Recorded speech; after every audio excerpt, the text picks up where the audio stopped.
De hecho, la semana pasada esto fue concretamente lo que dijo el presidente allá en Naciones Unidas. Quitar el riesgo en el endeudamiento colombiano, pagamos a la tasa de interés del mercado, no hay problema, pero esa diferencial de dinero va hacia el proceso de paz para que se pueda realmente viabilizar en el tiempo, modo y lugar el acuerdo de paz firmado en el 2016 entre las altas partes contratantes, el Estado de Colombia y la FARC. Eso que dijo el presidente la semana pasada en Naciones Unidas es lo que yo quería consultar con usted, doctor Ocampo, y es si eso es posible internacionalmente, porque no parece tan descabellado que nos puedan dar una financiación más barata si hoy los intereses que estamos pagando para poder financiarnos pues cuesta casi, es todo lo que pagamos, y que con esa plata podríamos terminar pagando la implementación del acuerdo de paz que le favorecería a todo el continente. Bueno, en realidad hay dos temas totalmente diferentes. Uno puede conseguir financiación explícita para temas asociados al proceso de paz, ¿no es cierto? Esa financiación yo diría que tendría que venir por el lado de los bancos multilaterales, el Banco Mundial, el BID, la CAF, ¿no es cierto? O con cooperación de algunos países que de hecho ya nos otorgan cooperación en este campo. Pero si el presidente quiere referirse, cuando se habla de márgenes de riesgo, son en el mercado privado de capitales. Y perdón, pero creo que no conoce cómo funciona. Esa afirmación pues no corresponde a nada que tenga que ver con la realidad. Digamos, los bonos que un país emite en el mercado internacional tienen un margen de riesgo. Ese margen de riesgo pues es positivo para todos los países en desarrollo, y es particularmente alto para Colombia ahora, porque Colombia perdió lo que se llama el grado de inversión. Es decir, que dos calificadoras de riesgo nos quitaron ese grado de inversión. Eso fue en el 2021 bajo el gobierno anterior, y debo decir que la tercera gran calificadora ya nos acaba de pasar a perspectiva negativa. Entonces, en realidad, la única forma de reducir márgenes de riesgo es con un buen manejo macroeconómico, y esa es la única forma de ir y volver a recuperar el grado de inversión.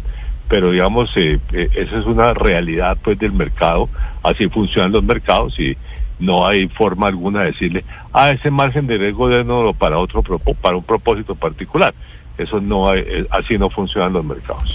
Y doctor Ocampo, usted, que tenía los números finos hace poco más de un año, en el tema de la deuda quería preguntarle qué tanto le preocupa para el país de acá en adelante. Vimos que en el marco fiscal de mediano plazo nos cuentan que vamos a pagar por naturaleza de intereses casi el 5% del PIB a partir del próximo año. ¿Le preocupa la inercia que está tomando la deuda colombiana tanto en vencimientos de capital como en intereses para lo que se viene?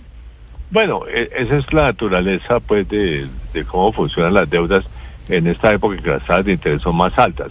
Ahora, como decimos los economistas, la tasa de interés real no es tan alta, es decir, la tasa nominal de intereses es alta porque pues la inflación mundial está más alta, pero precisamente porque la inflación mundial está más alta en términos reales, o sea, descontada la inflación, pues no es tan alta. Ahora, digamos, las deudas tienen unos plazos y unos costos. Y después la verdad es que pues hay que cumplirlos, y Colombia los ha cumplido por mucho tiempo, y yo espero y creo que es el compromiso del gobierno que se ha demostrado en la práctica que los va a cumplir. Entonces eso me parece positivo. La carga de intereses pues comenzará a reducir cuando las tasas de interés internacionales comiencen a bajar. Claro, yo sé que usted dice, doctor Ocampo, cuando menciona que tal vez el presidente no conoce cómo funciona el mercado de capitales y el financiamiento privado, pues porque obedece obviamente a ciertos comportamientos de qué tan riesgoso es prestarnos a nosotros una plata, porque un privado pues no va a poner plata para perderla.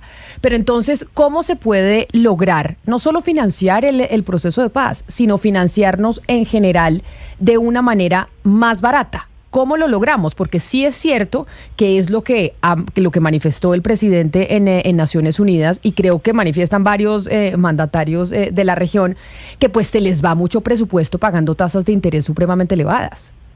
Bueno, eso ya depende del mercado. La única forma de conseguir créditos más baratos o incluso donaciones es a través de mecanismos oficiales. Nuevamente, los bancos multilaterales de desarrollo, que tienen pues tasas de interés más bajas, y por otra parte pues apoyo de los países, ¿no? De Estados Unidos, de los países europeos, en fin, que quieran apoyar el proceso de paz. No sé, exministro, si usted oyó la semana pasada al presidente confirmando lo que venía adelantándose en el anteproyecto de presupuesto del 2025, que el rubro de inversión va a disminuir casi 35%, va a bajar de 96 billones a 58. Alguien como usted que, pues entiendo y me corregirá, siempre ha creído mucho en el efecto multiplicador de la inversión pública, que eso es bueno. ¿Qué le parece ese impacto para la economía colombiana, que se reduzca en casi 30 y pico de billones la inversión para el próximo año? Bueno, eso sería desafortunado. Espero que encuentre algún mecanismo de financiación o incluso de redistribución de gastos. Yo creo que habría que ver, por ejemplo, si se pueden reducir algunos gastos de funcionamiento del Estado para no reducir tanto el presupuesto de inversión. Eso todo pues habrá que verlo, digamos, con detalle cuando se presente el presupuesto. Pero usted que ha sido ministro de Hacienda 2 veces, ¿por qué es tan difícil bajar el rubro de funcionamiento, doctor Ocampo? Y más fácil uno dice el de inversión. Bueno, curiosamente, hay un elemento que a mí me parece, digamos, absurdo, y es que los salarios del sector público no se pueden ajustar un poco, digamos, por ejemplo, un punto por debajo de la inflación, precisamente porque los recursos fiscales están escasos. Eso pues de hecho curiosamente lo intentamos hacer cuando yo fui ministro de Hacienda en los años 90, y digamos cuando la inflación estaba muy complicada, y desafortunadamente por una decisión que yo considero absurda, la Corte Constitucional decidió que era inconstitucional. Perdón, digamos, uno cuando una empresa pues tiene que pagar a sus trabajadores un salario, pues determinará qué es lo que le puede pagar, ¿no es cierto? Así funcionan las cosas en la economía.